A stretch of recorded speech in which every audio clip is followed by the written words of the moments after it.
Hey, I'm Rob. And I'm Guy. Hang out with us as we grapple with Brazilian Jiu-Jitsu. Okay, 8 common mistakes that Brazilian Jiu-Jitsu white belts make. Number 1, focusing on attacks rather than defense. So it's cool to learn sweeps. It's cool to learn submissions and all these things. That's the fun part of Jiu-Jitsu. But when white belts start training, the first thing they need to learn is how to defend. There's a common expression in Jiu-Jitsu. You're either the hammer or you're the nail. Unfortunately, as a white belt, because you don't know anything, you're the nail. So to protect yourself, you need to learn how to defend, how to escape mount, how to defend the armbar, all that good stuff, right? So white belts, focus on your defense prioritize over attacks. Okay, so next is relaxing. Typically, as you progress through the ranks, when you look back on someone who's a lower belt, like a white belt, one of the things that is very common amongst white belts, if you had to put a general blanket, is they're very spastic and they use a lot of strength, and doesn't look good. So you need to relax. That will actually help you with what Guy just mentioned, with focusing on your defense. Relaxing will help you be more defensive. If you're really pushing and you're going to get tired quicker, you're going to not last as long, obviously, and you're not going to be able to work on your defense. So relax, keep everything in tight, and you'll be much better off. Number 3, focusing on concepts and principles over individual techniques. So as a new person, as a white belt, you're going to learn individual techniques, and that's great. But the overall idea is to understand the concepts of why those techniques work. For example, position before submission. In your mind, you need to understand that if I'm going for an armbar, for example, there's a point at which you need to let it go because it's not working anymore.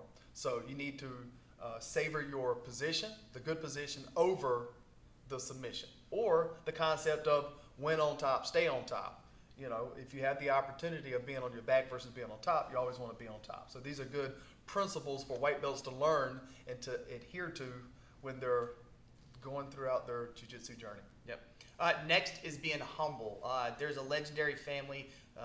They're known as the cousins to the Gracies, the Machados. One of their big sayings is leave your ego at the door. So when it comes to training jiu-jitsu, you're going to come in and you're going to feel like a total noob and you're going to get handled pretty easily. And if you have a big ego, your ego's going to get bruised and you're not going to last long and you're going to want to quit because you don't like getting beat. So be humble, keep your head down, train hard, and leave your ego at the door. Number 5, holding on to a submission or a position too long, realizing that there's a point at which you need to let it go. So it kind of relates back to a previous one, which is the principles. But white belts need to learn that, hey, you know, when I'm going for the cross stroke from the mount and they're starting to defend and escape, I should let go of the cross stroke and just hold the mount position. So as soon as the sooner you learn that and adhere to it, the quicker your jiu-jitsu is going to get. Yep. So next is attacking from an inferior position. Now, we're not saying you can't do that, but when you first start off, your job is to get, the whole point of jiu-jitsu is to go from a really bad sucky position to a superior position. So what we mean by that, if you're stuck on bottom, your only job is to get out and you get to a better position. Once you get to that position, that's then when you're there, look for a submission. All right, You should not be on bottom mount trying to choke someone who's on top of you. It's just you're not spending your time wisely. You'll be better off learning the proper escapes from that position. Get to a better position where you do not have to use a lot of strength and energy to finish a submission. So focus your time on escaping inferior positions and attacking from superior positions. Number 7, knowing your physical limits. So a lot of times we'll get new people coming in, especially ones that don't have any previous experience, and they want to train 6 days a week, twice a day. So not only do you get burned out, but you test your physical limits, and you're more likely to quit sooner when you do that. Also understanding your limits in terms of just how much you can push yourself in a given class. If you push yourself too much, like I said, you're more likely to quit earlier. And this is, as most people know that have done jiu-jitsu for a while, jiu-jitsu is a marathon, not a sprint. Right.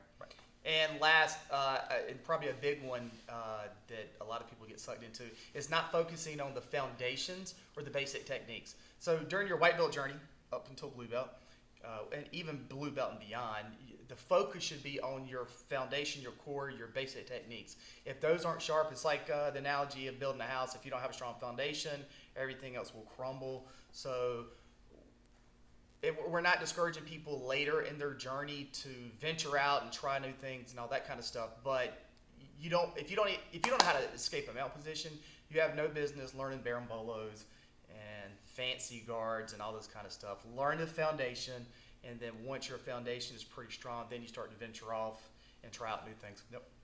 All right, guys. So adhere to those, and if you're a white belt, and your jiu-jitsu journey will be long and far And smooth.